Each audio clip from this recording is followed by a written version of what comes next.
Try halogen व्युत्पन्न, इसमें हमें किसके बारे में पढ़ना है? ट्राई हैलोजन व्युत्पन्न। यानी अब हैलोजन परमाणुओं की संख्या कितनी होगी? 3। हैलोजन परमाणुओं की संख्या कितनी हो जाएगी? 3 हो जाएगी। तो जब किसी एल्केन के 3 हाइड्रोजन परमाणु, देखिए हमारे पास क्या दिया गया होगा? कोई एल्केन दिया गया होगा। इस एल्केन के कितने हाइड्रोजन परमाणु? 3 हाइड्रोजन परमाणु। जब किसी एल्केन के 3 हाइड्रोजन परमाणुओं का प्रतिस्थापन, या तो प्रतिस्थापन कह सकते हैं या फिर क्या कह सकते हैं? विस्थापन कह सकते हैं। कितने हैलोजन परमाणुओं के द्वारा? 3 हैलोजन परमाणुओं के द्वारा होता है। 3 हैलोजन परमाणुओं के द्वारा होता है। तो इसके फलस्वरूप हमें क्या प्राप्त होता है? ट्राई हैलोजन व्युत्पन्न प्राप्त होता है। यानी जो प्राप्त होता है उसे हम क्या कहते हैं? ट्राई हैलोजन व्युत्पन्न कहते हैं। क्या कहा जाता है? ट्राई हैलोजन व्युत्पन्न कहा जाता है। तो हमें क्या करना है? हमारे पास कोई एल्केन दिया गया होगा, उस एल्केन में से 3 हाइड्रोजन परमाणुओं का हमें क्या करना है? प्रतिस्थापन या विस्थापन करना है। और किसके द्वारा करना है? 3 हैलोजन परमाणुओं के द्वारा करना है। तो जो हमें यौगिक प्राप्त होगा उस यौगिक को हम क्या कहेंगे? ट्राई हैलोजन व्युत्पन्न कहेंगे। क्या कहेंगे? ट्राई हैलोजन व्युत्पन्न कहेंगे। और इसका सामान्य सूत्र CnH2n-1, और यहाँ पर क्या हो जाएगा? X3 हो जाएगा। CnH2n-1 और क्या हो जाएगा? X3 हो जाएगा। अब मेथेन के ट्राई हैलोजन व्युत्पन्न देख लेते हैं हम। किसके देख लेते हैं? मेथेन के। मतलब इसमें संख्या n की कितनी रखी गई है? 1। तो फिर हमने क्या बनाया है? मेथेन यानी CH4 बनाया है। कैसे? देखिए n बराबर कितना रखा गया है इसमें? 1। तो n बराबर जब 1 रखेंगे तो क्या बनेगा? C1 लिखने की आवश्यकता नहीं है। H 2 एकम 2, 2 में से 1 जाएगा तो एक ही H बचेगा। अब यहाँ पर हैलोजन की परमाणुओं की संख्या कितनी रहेगी? 3। तो यहाँ पर क्लोरीन के कितने लगा देते हैं? 3। तो फॉर्मूला बनेगा CHCl3। ऐसा ही फॉर्मूला बनेगा CHI3। तो यहाँ पर आप देख रहे हैं हमने CH4 मेथेन का उपयोग किया, यानी CH4 का उपयोग किया। और CH4 में से 3 हाइड्रोजन परमाणुओं में से 3 हाइड्रोजन परमाणुओं का क्या कह दिया? हैलोजन के 3 परमाणुओं के द्वारा विस्थापन कर दिया। तो हमें क्या प्राप्त हो गया? ट्राई हैलोजन व्युत्पन्न प्राप्ट हो गया। ये है आपके मीथेन के ट्राई हैलोजन व्युत्पन्न, जिसमें पहला ये आपका क्लोरोफॉर्म हो जाएगा और ये क्या हो जाएगा? आयोडोफॉर्म हो जाएगा। इसका IUPAC नाम होता है ट्राई क्लोरोमेथेन। इसका होता है ट्राई आयोडोमेथेन। इनके आपको IUPAC नाम भी याद करके रखने हैं। अब सबसे पहले जैसा कि हमने बनाया क्या? CHCl3। तो सबसे पहले यहाँ पर हम CHCl3 के निर्माण की क्या देखेंगे? विधि देखेंगे। यहाँ पर हमने देखा CHCl3, जिसे हम क्या कह रहे हैं? क्लोरोफॉर्म कह रहे हैं। और इसी का IUPAC नाम क्या है? Try chloromethane. इसी को हमने क्या नाम दे दिया? Try chloromethane. तो यदि हम देखें क्लोरोफॉर्म का सबसे पहले संश्लेषण वैज्ञानिक लीविंग के द्वारा किया गया था। इसका संश्लेषण का मतलब समझते हो? बनाना। सबसे पहले इसका संश्लेषण यानी निर्माण किसके द्वारा किया गया था? वैज्ञानिक लीविंग के द्वारा किया गया था। किसके द्वारा किया गया था? वैज्ञानिक लीविंग के द्वारा किया गया था, लगभग 1831 में। कब किया गया था? 1831 में किया गया था। तो CHCl3 को हम क्या कहते हैं? क्लोरोफॉर्म कहते हैं। इसका IUPAC नाम क्या हो जाएगा? ट्राई क्लोरोमेथेन हो जाएगा। इसका सर्वप्रथम संश्लेषण वैज्ञानिक लीविंग के द्वारा कब किया गया? सन 1831 में। बना तो दिया, लेकिन इनका नामकरण नहीं कर पाए। क्या नहीं कर पाए? नामकरण। तो नामकरण करने के लिए एक दूसरे वैज्ञानिक आए, जिन्हें हम क्या कहते हैं? ड्यूमा कहते हैं। क्या कहते हैं?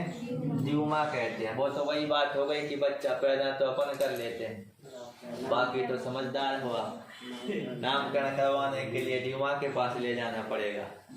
तो नामकरण किसके द्वारा किया गया? ड्यूमा के द्वारा किया गया। और इसके अलावा यदि हम देखें तो एक इंग्लैंड के डॉक्टर थे, इंग्लैंड के डॉक्टर के द्वारा इसके कौन से गुण के बारे में बताया गया? निश्चेतक के गुण के बारे में बताया गया। निश्चेतक का गुण का मतलब क्या होता है? बेहोश करना। तो डॉक्टर कौन से थे? सिम्पसन नामक डॉक्टर थे, या डॉक्टर का नाम क्या था? सिम्पसन। तो सिम्पसन के द्वारा क्या बताया गया? इसके निश्चेतक गुण के बारे में बताया गया। तो देखो 3 वैज्ञानिक हैं, बनाया किसी और ने, नामकरण किसी और ने दिया, और उसका जो निश्चेतक का जो गुण था उसके बारे में किसी और ने बताया। तो ये तो क्या हो गया? क्लोरोफॉर्म के बारे में सामान्य जानकारी हो गई। अब हमें क्या देखना है? इस क्लोरोफॉर्म के निर्माण की विधि देखनी है। क्लोरोफॉर्म के निर्माण की क्या देखनी है? विधि देखनी है। तो सामान्यतः जो क्लोरोफॉर्म होता है ये 2 प्रकार की विधियों से बनाया जाता है। कितनी विधियों से बनाया जाता है? 2 विधियों से बनाया जाता है, जिसमें सबसे पहले जो विधि होती है ये एथिल अल्कोहल वाली होती है। कौन सी होती है? Ethyl alcohol. तो या तो इसको किससे बनाया जाए? एथिल अल्कोहल से बनाया जाए, या जो दूसरी विधि होती है इसको हम क्या कहते हैं? एसीटोन। तो ये किससे बनाया जा सकता है? एसीटोन से बनाया जा सकता है।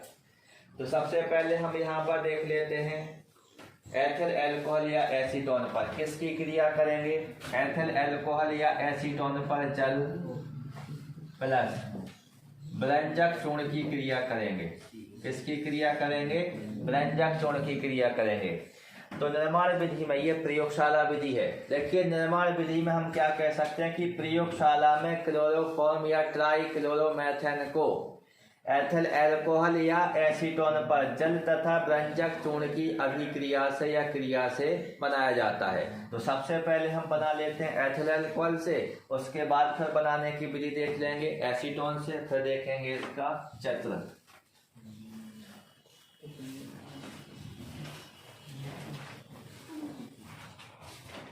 तो निर्माण देख रहे हैं हम सबसे पहले क्लोरोफॉर्म का CHCl3 का किसमें निर्माण? प्रयोगशाला में। प्रयोगशाला में क्या देखेंगे? इसका निर्माण। और जब प्रयोगशाला में बनाया जाता है तो वो कैसी होती है? कम मात्रा में, क्योंकि केवल प्रयोग की दृष्टि से बनाएंगे। और यदि औद्योगिक या व्यापारिक उत्पादन किया जाता है तो कैसा किया जाता है? अधिक मात्रा में किया जाता है।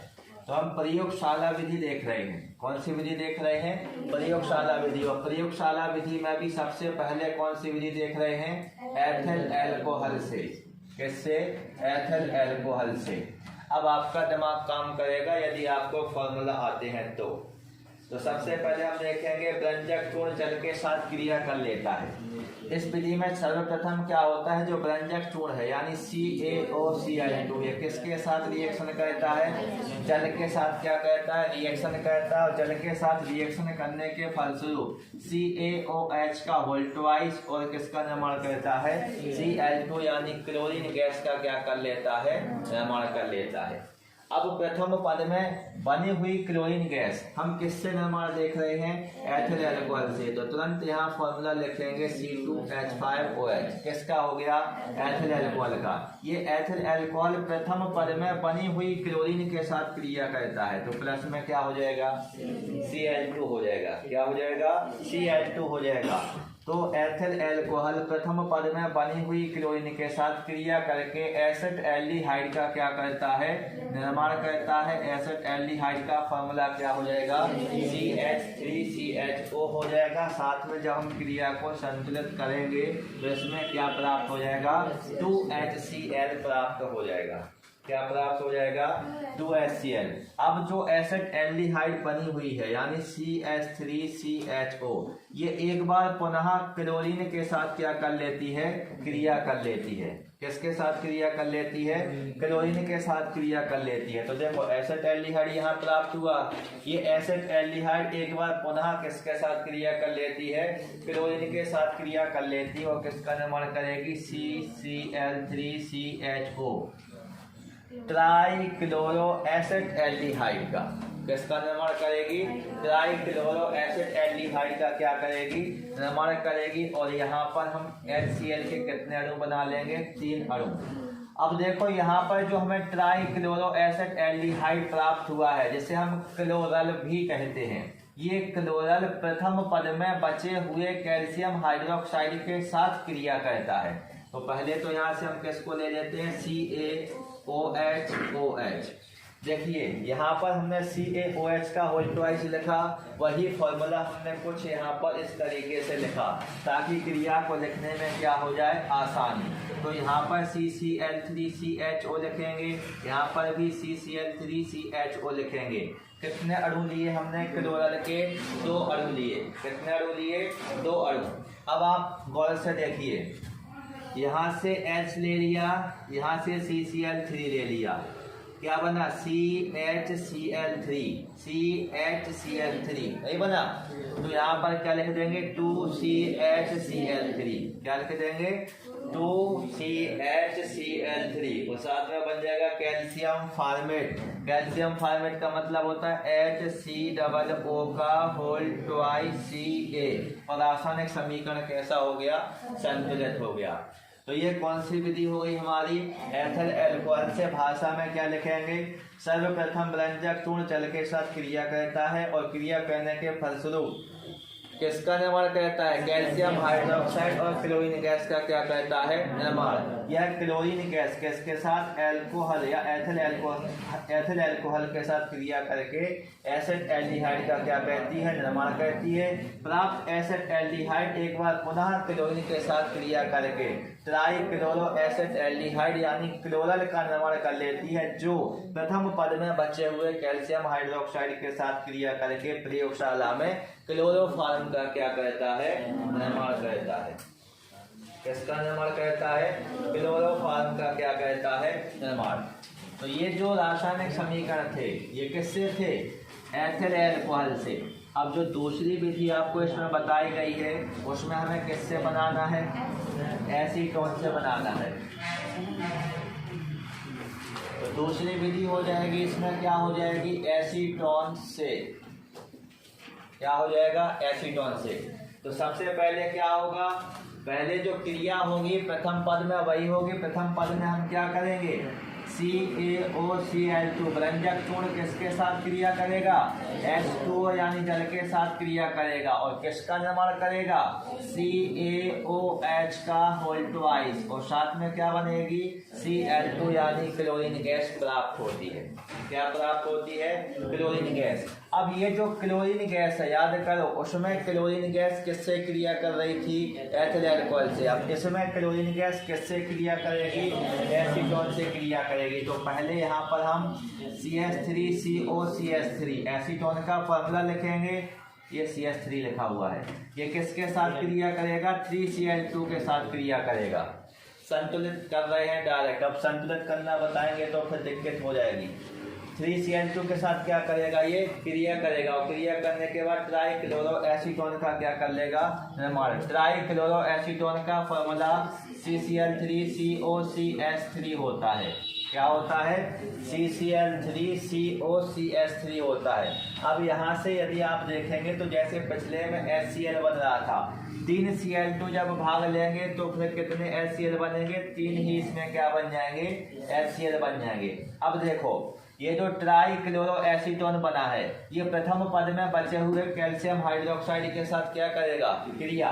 तो पहले हम यहाँ से किसको उठा लेंगे, CaOH सिंगल बॉन्ड OH, जैसे अभी लिखा था वैसे ही फिर से हम किसको लिख लेंगे, यहाँ से क्या लिख देंगे, CCl3COCH3, और फिर से क्या लिख देंगे CCl3CO CH3, मतलब कितने अणु ले लिए गए? 2 अणु। तो देखिए CHCl3 तो यहाँ से क्या आएगा H, और यहाँ से क्या आ जाएगा CCl3, तो कितने बन जाएंगे? 2 अणु बन जाएंगे किसके? CHCl3 यानी क्लोरोफॉर्म के। और बाकी का क्या बनेगा? इसमें कैल्शियम एसीटेट बनेगा। तो प्लस में क्या लिखेंगे? CH3COO का होल ट्वाइस, और प्लस में क्या हो जाएगा? Ca हो जाएगा। जब आपने एथिल अल्कोहल से बनाया तो उसमें 4 समीकरण देखने के लिए मिले, एसीटोन से बनाया तो उसमें हमें कितने समीकरण देखने के लिए मिले? 3। तो हमने प्रयोगशाला में किसका निर्माण किया? क्लोरोफॉर्म का। सबसे पहले किसने किया था? लीविंग ने। 1831 में। नामकरण किसने किया था? न्यूमैन ने। बाकी का निश्चेतक के गुणों के बारे में इंग्लैंड के डॉक्टर थे सिम्पसन नामक डॉक्टर के द्वारा क्या बताया गया? इसके निश्चेतक गुणों के बारे में जानकारी दी गई। अब ये तो हमने निर्माण की, क्लोरोफॉर्म के निर्माण की क्या देख ली? विधियां देख ली। इसके बाद यदि हम देखें तो हमें बनाना कैसे, इसके लिए हमें क्या करना है? एक डायग्राम को ड्रॉ करना है और उसकी क्या लिखेंगे? प्रयोग विधि लिखेंगे। तो डायग्राम के लिए सबसे पहले थोड़ा सही डायग्राम नहीं बनेगा, ग्राफिकल रहेगा। ये हमारा एक क्या हो गया? आधार हो गया, ये एक स्टैंड हो गई, और यहाँ पर हम क्या बना लेंगे? एक गोल पैनी का फ्लास्क। ये क्या हो जाएगा? एक गोल पैनी का फ्लास्क हो जाएगा। और इस गोल पैनी के फ्लास्क को हमने स्टैंड पर यहाँ पर रख दिया है, और नीचे से ये क्या लगा दिया है? बर्नर लगा दिया है। ये क्या हो जाएगा? बर्नर। अब ये हवा में तो लटका नहीं रहेगा, इसको यहाँ पर हमें क्या करना पड़ेगा? इस स्टैंड से जोड़ना पड़ेगा। साथ में हमें क्या करना है? इसमें द्रव को भर देना है। द्रव कौन सा? जिससे बना रहे हो, या तो एथिल अल्कोहल भर दो, या फिर क्या भर दो? एसीटोन भर दो। तो हम अल्कोहल को भर देते हैं। इसमें हमने किसको ले लिया? C2H5OH, ethyl alcohol. अब एथिल अल्कोहल से कब बन रहा था? जब उसमें क्या मिला रहे थे? CaOCl2, और प्लस में क्या मिला रहे थे? H2O। व्यंजक चूर्ण और जल की क्रिया किसके ऊपर कराई जा रही थी? एथिल अल्कोहल के ऊपर कराई जा रही थी। तो यहाँ से हम क्या लिख देंगे? एथिल अल्कोहल, व्यंजक चूर्ण और क्या आ जाएगा? जल। इसके बाद क्या करेंगे? एक संघनित्र लगाएंगे। क्या लगाएंगे? संघनित्र लगाएंगे। कुछ इस प्रकार की संरचना होती है। अब इसको हम क्या कर देंगे? यहाँ से बंद कर देंगे ताकि यहाँ से लीकेज वगैरह ना हो। और ये जो संघनित्र होता है, संघनित्र की जो संरचना होती है कुछ इस प्रकार की होती है।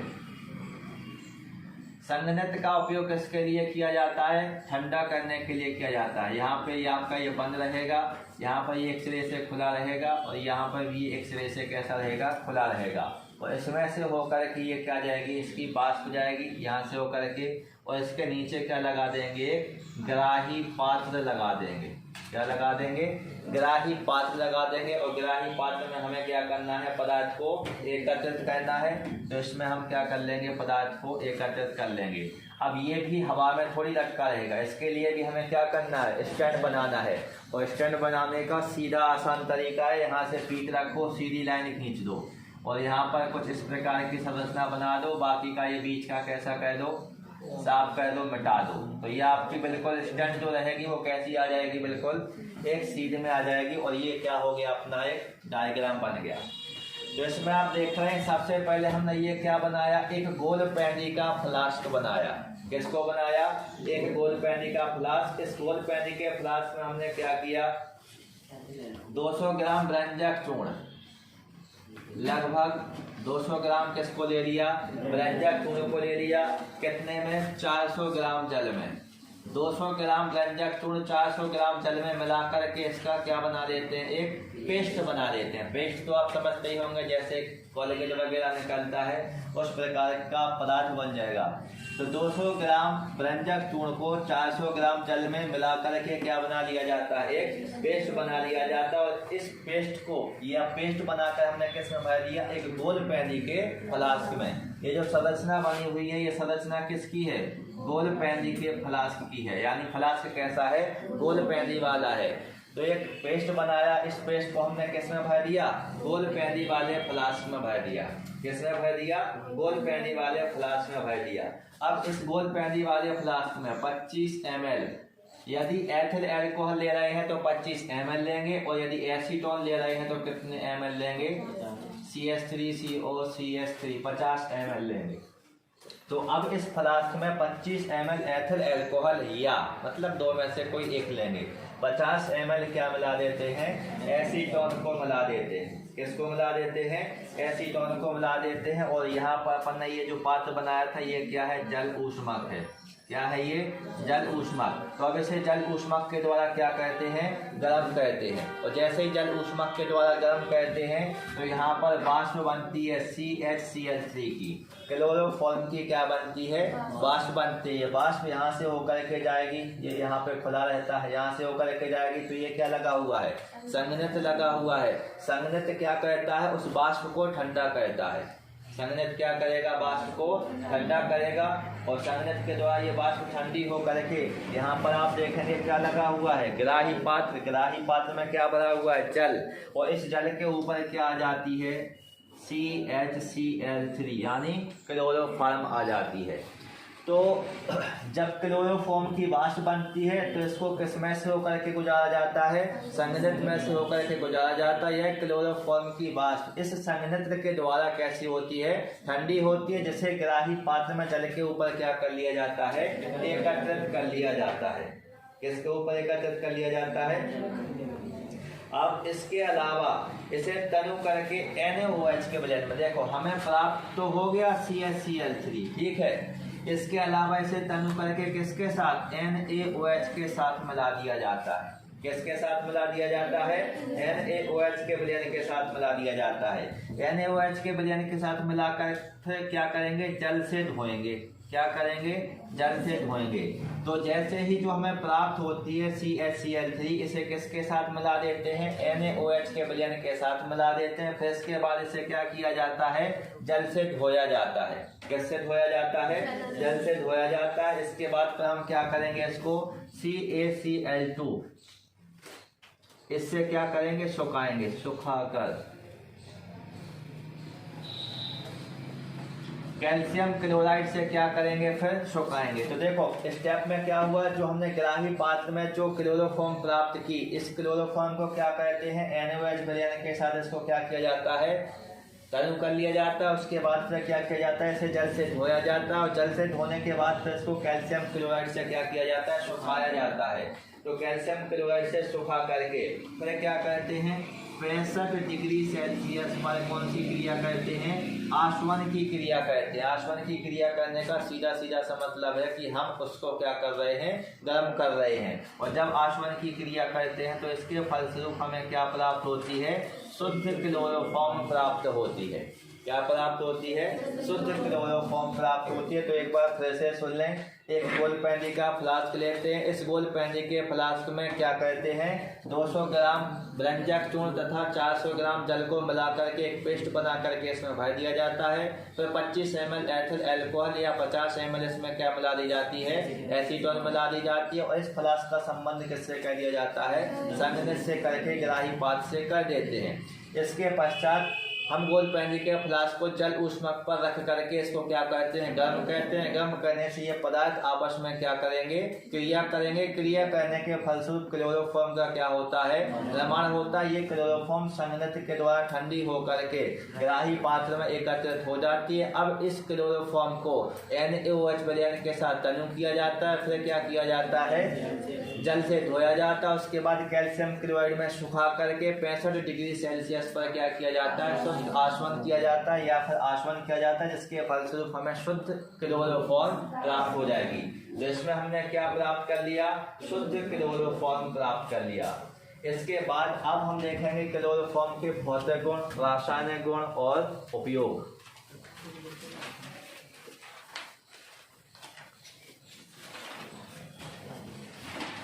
अभी हमने क्या प्राप्त कर लिया, प्रयोगशाला में दोनों विधियों के द्वारा किसको प्राप्त कर लिया, क्लोरोफॉर्म को प्राप्त कर लिया। और अब हम क्लोरोफॉर्म के कौन से गुणों की बात कर रहे हैं, भौतिक गुणों की और रासायनिक गुणों की। तो सबसे पहले किनको देख लेते हैं, भौतिक गुणों को देख लेते हैं।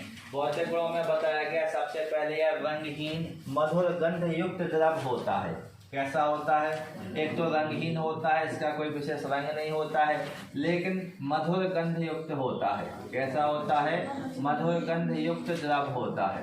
तो आपने देखा पिछले लेक्चर में भी 1,1 डाइक्लोरोएथेन, वो भी कैसा था, मधुर गंध युक्त द्रव था। 1,2 डाइक्लोरोएथेन, वो भी कैसा था, मधुर गंध युक्त द्रव था। और जो क्लोरोफॉर्म है ये भी कैसा होता है, रंगहीन होता है, परंतु कैसा होता है, मधुर गंध युक्त द्रव होता है।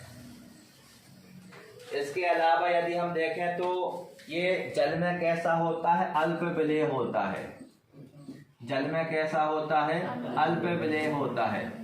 जल में अल्प विलेय होगा, जब जल में अल्प विलेय होगा तो फिर हमें किसका उपयोग करना पड़ेगा, कार्बनिक पदार्थों का उपयोग करना पड़ेगा या कार्बनिक विलायकों का उपयोग करना पड़ेगा। तो कार्बनिक विलायकों या पदार्थों में ये कैसा होता है, फिर पूर्णतः विलेय होता है।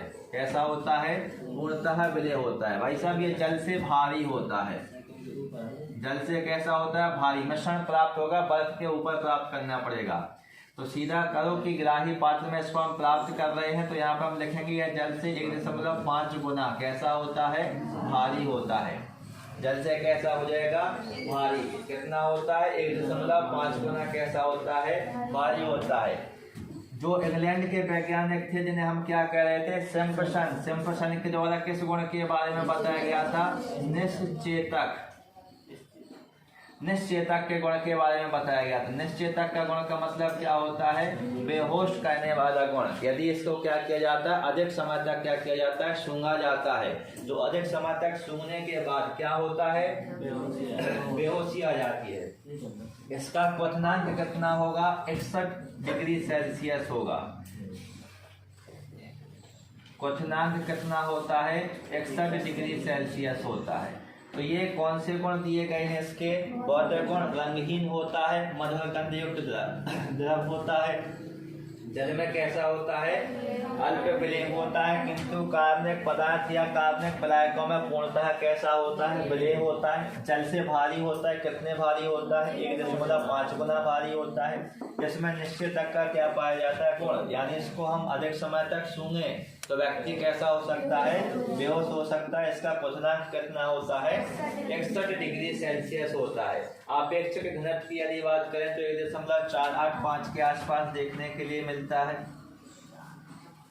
आपेक्षिक घनत्व कितना होता है, 1.485। ये इसके क्या हो जाएंगे, भौतिक गुण हो जाएंगे। कौन से गुण हो जाएंगे, भौतिक गुण।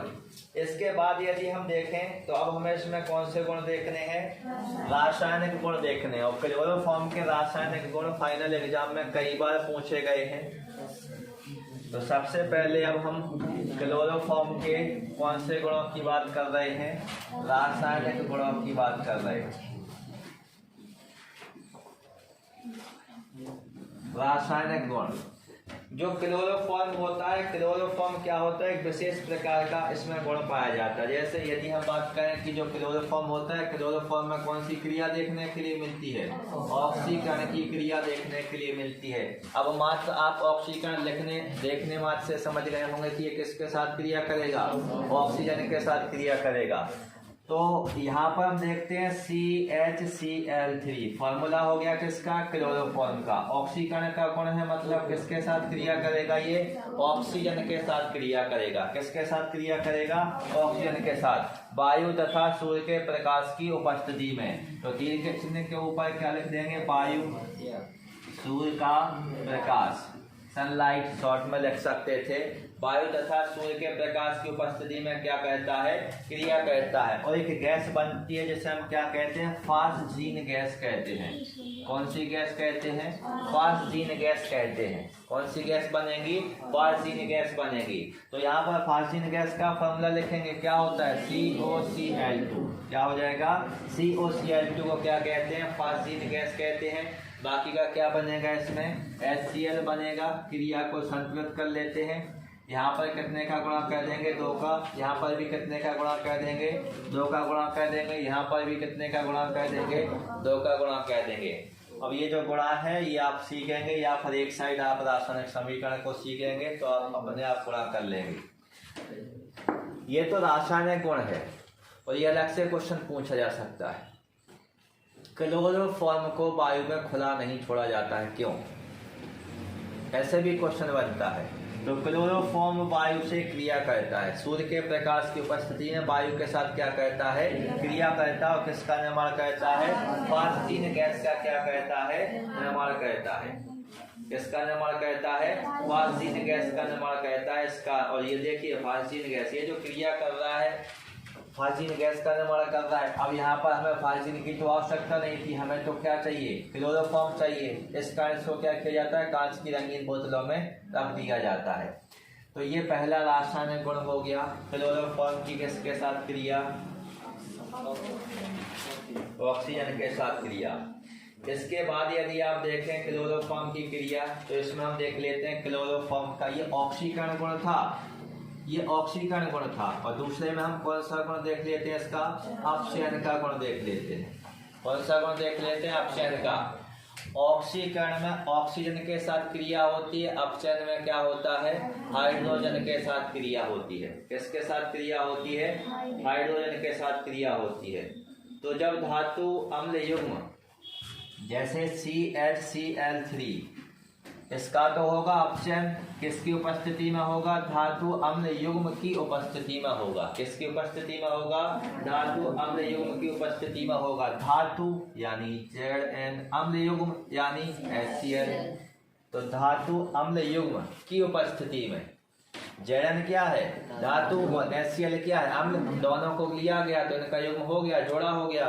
तो जब क्लोरोफॉर्म का क्या होता है, अपचयन होता है, तो अपचयन होगा तो फिर यहाँ पर क्या लिख देंगे, 2H। किसकी उपस्थिति में होता है, धातु अम्ल युग्म की उपस्थिति में होता है। तो Zn के लिए हम धातु शब्द का उपयोग कर रहे हैं, और HCl के लिए किसका उपयोग कर रहे हैं, अम्ल का उपयोग कर रहे हैं। तो मैथिलीन क्लोराइड का क्या होता है, निर्माण होता है। मैथिलीन क्लोराइड का मतलब CH2Cl2, किसका फॉर्मूला हो गया, मैथिलीन क्लोराइड का हो गया। और साथ में क्या बन जाएगा, HCl बन जाएगा। देखो हुआ क्या है, एक H आया, इसके साथ लग गया, एक H यहाँ बचा था और एक Cl गया, उस H के साथ क्रिया कर ली।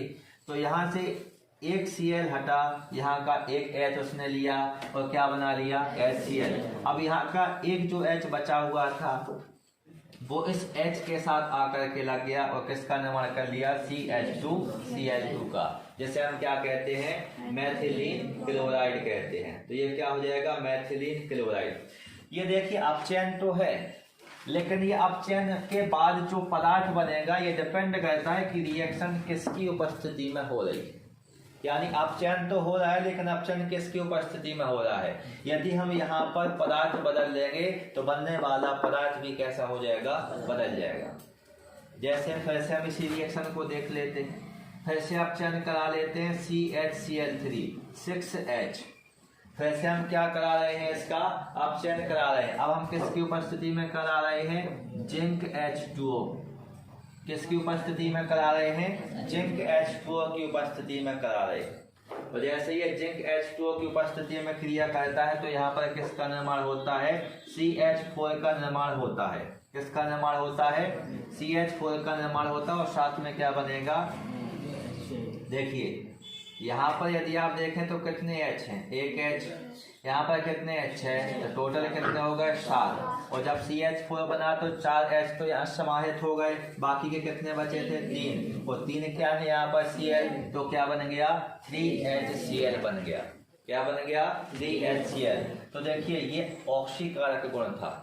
ऑक्सीकारक गुण किसकी उपस्थिति में ऑक्सीकरण कर रहा है, वायु तथा सूर्य के प्रकाश की उपस्थिति में। तो किसका निर्माण कर रहा है, ये फास्फीन का क्या कर रहा है, निर्माण कर रहा है। और यहाँ पर हमने देखा कि जो अपचयन हो रहा है, यदि अपचयन किसकी उपस्थिति में, ZnHCl की उपस्थिति में होता है तो मैथिलीन क्लोराइड का निर्माण होता है।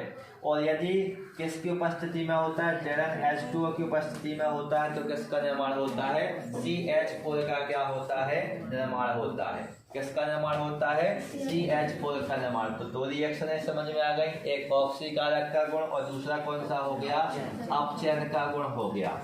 अब हम देख रहे हैं क्लोरोफॉर्म का कौन सा गुण, क्लोरीनीकरण वाला गुण। क्लोरोफॉर्म का कौन सा गुण, क्लोरीनीकरण वाला गुण। तो अगली क्रिया में हम कौन सी देख रहे हैं, क्लोरीनीकरण। क्लोरीनीकरण यानी किसके साथ क्रिया, क्लोरीन के साथ क्रिया। तो क्लोरीन के साथ क्रिया कैसे होगी, CHCl3, और ये किसके साथ क्रिया करेगा, Cl2 के साथ, क्लोरीन के साथ। किसकी उपस्थिति में, सूर्य के प्रकाश की उपस्थिति में, यानी इसको एथन्यू लिख सकते हैं केवल, ठीक है। तो यहाँ पर हम क्या लिखेंगे, सूर्य के प्रकाश की उपस्थिति में क्या कहता है, क्रिया कहता है। तो कार्बन टेट्रा क्लोराइड का क्या हो जाता है, निर्माण, यानी क्या बनेगा, CCl4। क्या बनेगा, CCl4। एक हाइड्रोजन था, इस हाइड्रोजन का प्रतिस्थापन या विस्थापन किसके द्वारा कर दिया गया, इसके एक और Cl के द्वारा। ये एक H हटा और यहाँ पर एक और Cl लगा, तो एक H जो हटा वो ये है, और यहाँ पर एक Cl जो बचा वो ये है। तो किसका निर्माण कर लेगा, HCl का क्या कर लेगा, निर्माण कर लेगा। इसके बाद यदि हम देखें तो अब हमें देखना है यहाँ पर कार्बेल एमीन अभिक्रिया, और सबसे मोस्ट रिएक्शन अभी तक की रिएक्शनों में ये आपको देखने के लिए मिलेगी, कार्बेल एमीन अभिक्रिया। और ये क्रिया आपको कम से कम 8-10 बार लिखाई गई है पूरे चैप्टरों में, कार्बेल एमीन अभिक्रिया।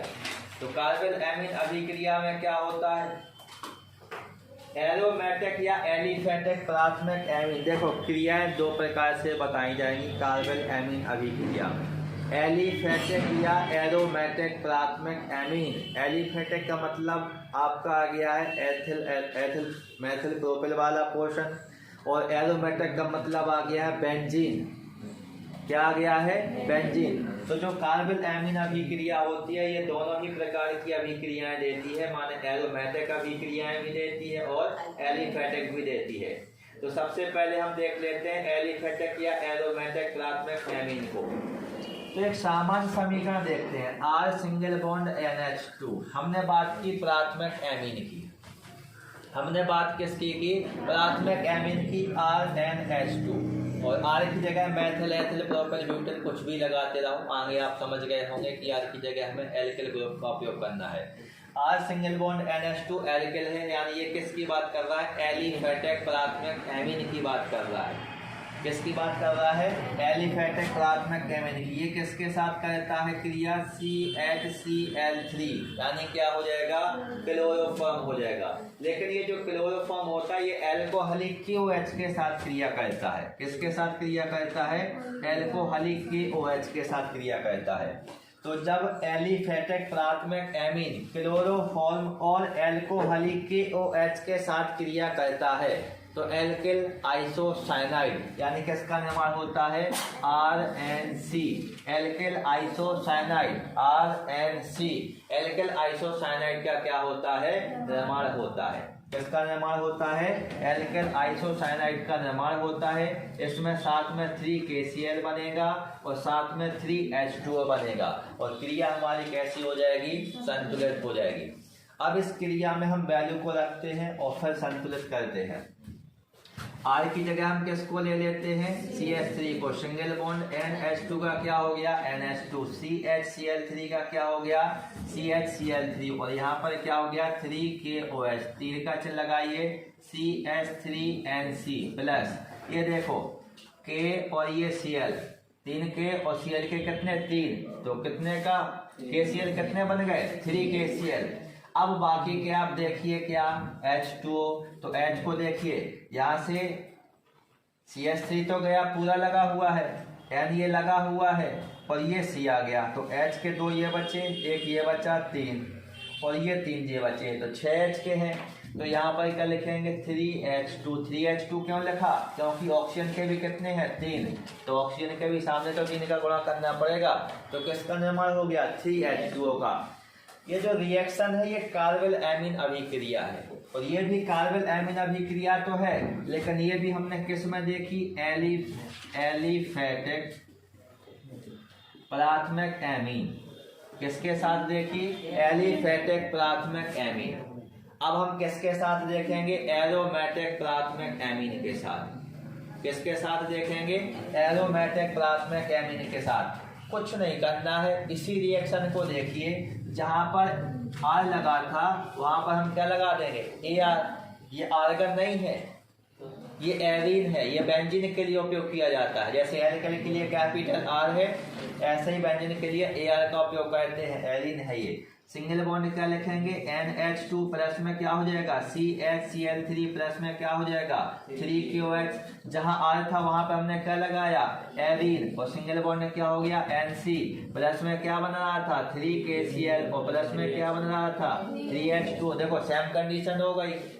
अब AR की जगह क्या लगा देना है बेंजीन। तो समझ चाहिए, यदि हम इस फॉर्मूले को लिखना चाहें तो किस प्रकार से लिखेंगे? इस फॉर्मूले को यदि हम लिखना चाहें तो देखो बेंजीन रिंग के ऊपर किसको लगा देंगे NH2 को। ये हो गया एरोमेटिक प्राथमिक एमीन। एरोमेटिक प्राथमिक एमीन का मतलब क्या होता है? एनिलीन। क्या होता है? एनिलीन। और ये एनिलीन किसके साथ क्रिया करेगा? CHCl3 प्लस किसके साथ? एल्कोहली OH के साथ। तो किसका निर्माण करता है? Phenyl isocyanide. किसका निर्माण करेगा? Phenyl isocyanide. बेंजीन के ऊपर NC, ये क्या हो गया फेनिल आइसोसाइनाइड। और प्लस में क्या बनेगा 3KCl, प्लस में क्या बनेगा 3H2। फेनिल आइसोसाइनाइड का क्या होता है? निर्माण होता है। और फेनिल आइसोसाइनाइड एक अति दुर्गंध युक्त कार्बनिक पदार्थ है, अति दुर्गंध युक्त कार्बनिक पदार्थ है। तो इस अभिक्रिया को हम क्या कहते हैं? कार्बन एमीन अभिक्रिया। याद आया? आइसोसाइनाइड का IUPAC नाम क्या होता है? Carbon amine. क्या होता है? कार्बन एमीन होता है। इस कारण इस अभिक्रिया का नाम क्या पड़ गया? कार्बन एमीन अभिक्रिया हो गया। क्या हो गया? कार्बन एमीन अभिक्रिया। चाहे आप बेंजीन रिंग को बना करके लिखें या फिर बेंजीन रिंग की जगह हम क्या लिखते हैं C6H5NH2। इसमें और इसमें कोई अंतर है? नहीं है।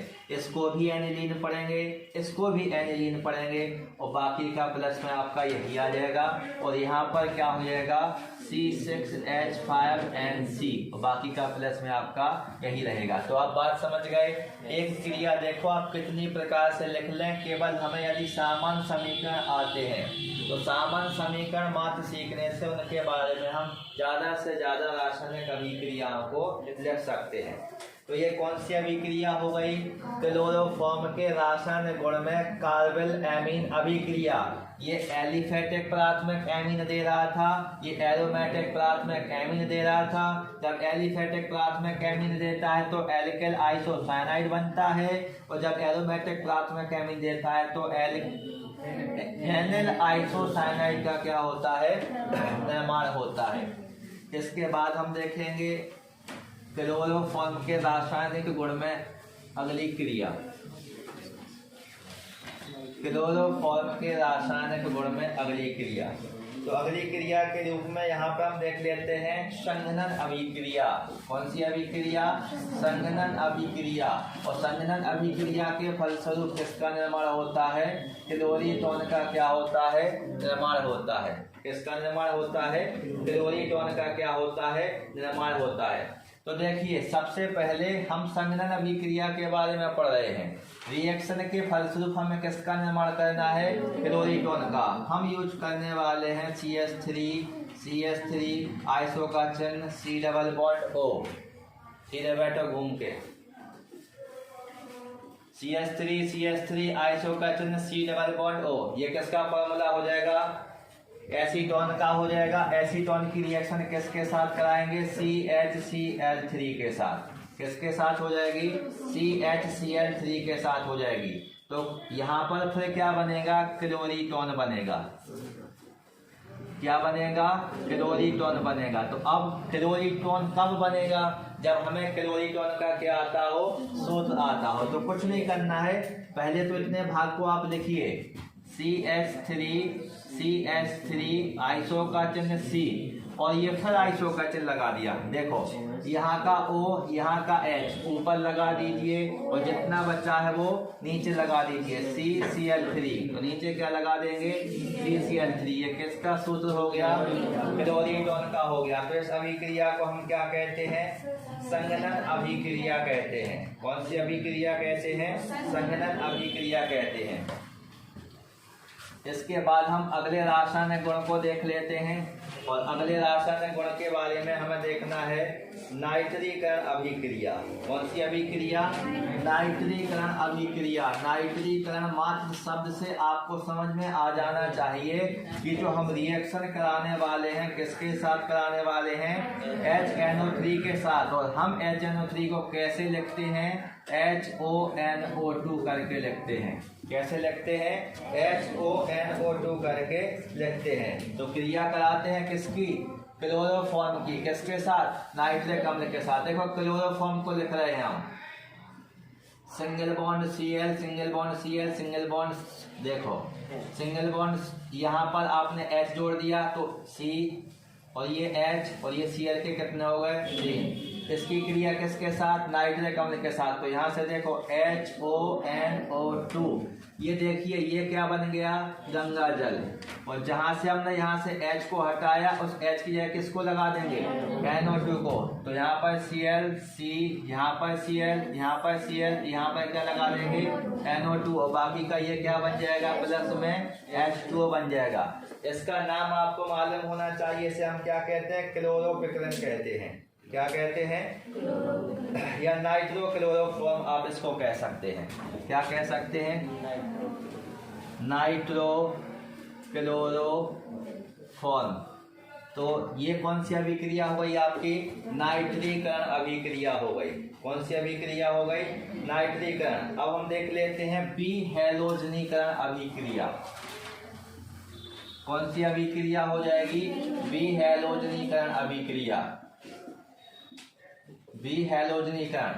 बी हैलोजनीकरण में मतलब क्रिया हैलोजन के साथ नहीं करवा रहे हैं। हैलोजन का मतलब क्या होता है, क्लोरीन, ब्रोमीन, आयोडीन। इनका काम यहाँ नहीं है। यहाँ पर देखिए CHCl3, CHCl3 कितने लिए गए हैं, क्लोरोफॉर्म के 2 अणु। ये किसके साथ क्रिया करेंगे, सल्फर चूर्ण के साथ क्रिया करेंगे। और इसके भी कितने होंगे, 6 भाग होंगे। क्यों, क्योंकि क्लोरीन के टोटल कितने हो रहे हैं, 6। और AgCl के साथ क्रिया करके किसका निर्माण कर लेगा, AgCl का। और यहाँ पर क्लोरीन कितने हैं, 6, तो हमें 6 का गुणा करना पड़ेगा। और जब 6 का गुणा करेंगे तो Ag के भी कितने हो जाएंगे, 6। तो Ag के सामने भी कितने का गुणा कर देंगे, 6 का। यहाँ पर क्या बचा है, CH, और ट्रिपल बॉन्ड लगा करके फिर से क्या लिख देंगे, CH। और ये प्लस में क्या बन गया आपका, 6 AgCl। प्लस में क्या हो जाएगा, 6 AgCl, यानी एसिटिलीन का क्या हो गया, निर्माण। ये क्या है, ये एसिटिलीन है, जिसे हम क्या कह सकते हैं, एथाइन कह सकते हैं। क्या कह सकते हैं, एथाइन। इसके बाद यदि हम देखें तो एक रासायनिक समीकरण देख लेते हैं, फार्मिक अम्ल का निर्माण। किसका निर्माण, फार्मिक अम्ल का निर्माण। फार्मिक अम्ल का निर्माण किस प्रकार होता है, तो सबसे पहले क्लोरोफॉर्म। देखो रासायनिक समीकरण को सरल बनाने के लिए कुछ इस प्रकार से हम क्लोरोफॉर्म का सूत्र लिख रहे हैं, CHCl3। किसका सूत्र लिखा हुआ है, क्लोरोफॉर्म का सूत्र लिखा हुआ है। ये किसके साथ क्रिया करेगा, KOH। किसके साथ, KOH के साथ क्रिया करेगा। तो देखो कुछ बना है, क्या बना है, KCl बना है। और जहाँ से Cl हटा है वहां पर क्या लगा देंगे, OH लगा देंगे। तो क्या बनेगा, H सिंगल बॉन्ड C, यहाँ पर OH, यहाँ पर OH, और यहाँ पर भी क्या हो जाएगा, OH। और फिर इसका क्या कराना है हमें, इसको हम क्या कह देंगे, गर्म कर देंगे। क्या कर देंगे, गर्म कर देंगे। तो निर्जलीकरण करा रहे, गर्म कर रहे हैं, तो गर्म करने पर क्या होगा, निर्जलीकरण नहीं होगा। गर्म करेंगे तो जितनी उसमें जल की मात्रा होगी वो जल कैसा हो जाएगा, वाष्प बन करके कैसा हो जाएगा, बाहर निकल जाएगा। बाहर निकल जाएगा तो किसका निर्माण करेगा, फॉर्मिक अम्ल का निर्माण करेगा। क्या होता है फॉर्मिक अम्ल का सूत्र, H single bond C single bond OH single bond O, यही होगा। तो यहाँ पर डबल बॉन्ड लगाना पड़ेगा। और ये देखिए ये क्या बन गया, गंगा जल, नहीं बन गया। तो माइनस का चिन्ह लगा के क्या लिख देंगे, H2O। अब यदि आपको इसको ऐसे लिखने में दिक्कत हो रही है तो ये तो देखो बिल्कुल दिक्कत होगी नहीं, H2 निकल गया है। और यदि ऐसे भी नहीं लिखना है और आपको यदि पता है कि हम किसका निर्माण कर रहे हैं, फॉर्मिक अम्ल का, तो HCOOH डायरेक्ट क्या लिख देंगे, हम उसका फॉर्मूला लिख देंगे HCOOH, यानी क्या हो जाएगा, फॉर्मिक अम्ल हो जाएगा।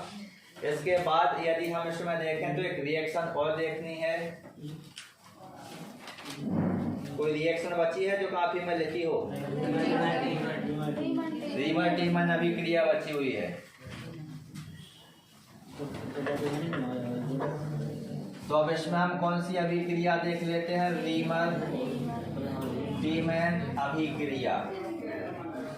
और रीमर टीमन अभिक्रिया यदि यहाँ पर भी नहीं लिखी हो तो भी समझ लो, क्योंकि पूछी जाती है, आगे आती ही है। कौन सी अभिक्रिया हो जाएगी, रीमर टीमन अभिक्रिया हो जाएगी।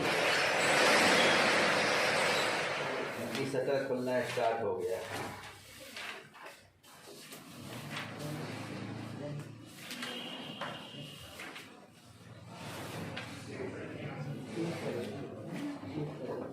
देखो रीमर टीमन अभिक्रिया हम देख रहे हैं, क्लोरोफॉर्म का क्षारीय माध्यम, ठीक है, क्लोरोफॉर्म का क्षारीय माध्यम ले लेते हैं। क्लोरोफॉर्म यानी CHCl3, क्षारीय माध्यम यानी 3NaOH। भाई साहब हमने 3NaOH मालूम क्यों ले लिया, क्योंकि क्लोरीन केस में 3 है जो NaCl के 3 अणुओं के साथ क्या कर लेंगे, तुरंत क्रिया कर लेंगे। अब क्या करेगा इसके साथ, अब हमें किसको लिखना है, मुख्य अभिकारक को लिखना है। किसको लिखना है, मुख्य अभिकारक को लिखना है। मुख्य अभिकारक के रूप में यदि हम लिखें तो यहाँ पर बेंजीन रिंग के ऊपर क्या लगा देंगे, OH। और यदि बेंजीन रिंग के ऊपर OH ना लगाना हो तो यहाँ पर क्या लिख सकते हैं, C6H5OH। बात बराबर है। तो जब ये रिएक्शन होगी तो किसका निर्माण होगा, देखो रीमर टीमन अभिक्रिया, फिनॉल, किसका सूत्र लिखा हुआ है, फिनॉल। या संरचना किसकी बनी हुई है, फिनॉल की। जब फिनॉल एल्कोहलिक क्लोरोफॉर्म के साथ, किसके साथ, एल्कोहलिक क्लोरोफॉर्म, यहाँ पर सीधा लिखो, जब फिनॉल को क्लोरोफॉर्म और कास्टिक सोडा के जलीय विलयन के साथ क्या किया जाता है, गर्म किया जाता है, तो किसका निर्माण होता है। अब आपको उत्पाद मालूम होना चाहिए। और उत्पाद के रूप में हम क्या लिखेंगे, बेंजीन रिंग बनाएंगे। बेंजीन रिंग के ऊपर क्या लगा हुआ था, OH तो लगा ही हुआ था। तो फिनॉल का फिनॉल तो हमने लिया ही है, बस आर्थो वाले स्थान पर किसको जोड़ दिया, CHO को जोड़ दिया। किसको जोड़ दिया, CHO को। तो ये क्या बन गया, सैलिसिलैल्डिहाइड बन गया। ये क्या बन गया, सैलिसिलैल्डिहाइड बन गया। तो हमने क्या किया, रीमर टीमन अभिक्रिया में जब फिनॉल क्लोरोफॉर्म और कास्टिक NaOH यानी सोडियम हाइड्रोक्साइड के साथ क्रिया करता है तो सैलिसिलिक एल्डिहाइड का क्या कहता है, निर्माण करता है। इस क्रिया को हम क्या कहते हैं, रीमर टीमन अभिक्रिया कहते हैं। क्या कहते हैं, रीमर टीमन अभिक्रिया। अब बाकी का बचा हुआ भाग ये देखो, प्लस में क्या बन गया, 3NaCl, और बाकी का यदि आप इसमें देखें तो क्या बन जाएगा, प्लस में 2H2O बन जाएगा। क्या बन जाएगा, 2H2O बन जाएगा। तो ये क्या हो जाएंगे आपके इसके क्लोरोफॉर्म के रासायनिक गुण। अब हमें क्या देखने होते हैं इसके उपयोग। उपयोग में सबसे अच्छा उपयोग जो सिम्पसन बता गए थे, किसके रूप में किया जाता है, निश्चेतक के रूप में। किसके रूप में किया जाता है, निश्चेतक के रूप में किया जाता है। इसके अलावा यही बन रहा है, सैलिसिलैल्डिहाइड बन रहा है, तो इसके निर्माण में इसका उपयोग किया जाता है। और जो रासायनिक गुणों में हमें जो मुख्य उत्पाद प्राप्त हुए हैं, उन सभी मुख्य उत्पादों को हम किसके रूप में लिख सकते हैं, उपयोग के रूप में। कब, जब हमें उसके उपयोग ना आ रहे हों तब। इसके अलावा यदि हम देखें तो इसका उपयोग किसके रूप में किया जाता है, जीवाणुनाशी के रूप में किया जाता है। किसके रूप में किया zaata है, जीवाणुनाशी के रूप में किया जाता है। इसके अतिरिक्त यदि हम देखें तो प्रयोगशाला में प्राथमिक एमीन, प्रयोगशाला में प्राथमिक एमीन के परीक्षण में, आपको याद आया प्राथमिक एमीन से ही तो अपन निर्माण कर रहे थे कार्बोलैमिन अभिक्रिया में, तो प्राथमिक एमीन का क्या हो जाएगा, परीक्षण हो जाएगा। इसके अलावा इसका उपयोग किसके रूप में किया जाता है, विलायकों के रूप में। किसके रूप में, विलायकों के रूप में। कार्बनिक विलायक है ये, कौन सा विलायक हो जाएगा, कार्बनिक विलायक हो जाएगा।